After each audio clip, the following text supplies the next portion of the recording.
Okay, so we're going to actually do a little lesson in getting in and out of the boat, which I know sounds so elemental and foolish, but it's really not. Most injuries that we see happen to people when they're getting in and out of the boat. And the reason for that is because a canoe is most stable when it is in the water. It's unstable when it is not in the water and people get into it. And it's the most unstable when folks get into a boat or are playing the boat when it's half on land and half in the water.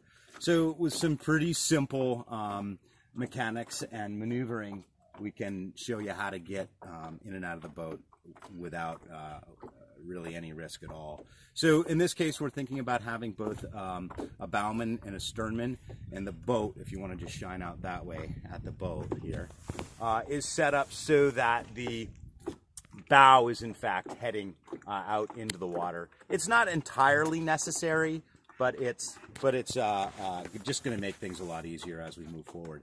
So as the sternman, I am going to sit on the stern deck, and then I'm going to hold the gunnels from stabilizing the boat while my bowman, in this case it's going to be my son River, is going to show you how to execute getting in to the boat.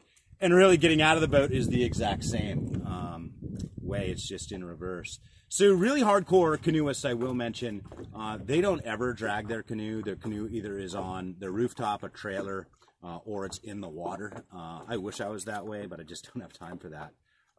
But yeah, so they just don't let their canoe touch land because it does do damage, and again, there is a safety element to it. Just in brief, you know, there's a lot of misinformation in regard to who gets to be in the bow, who gets to be in the stern. A lot of times people say the more experienced paddler is in the stern. That's not true. That the steerer is in the stern. That is also not true.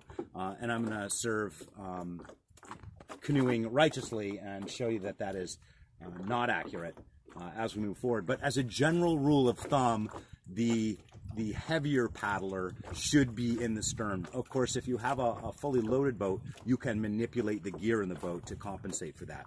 So again, I'm going to sit on the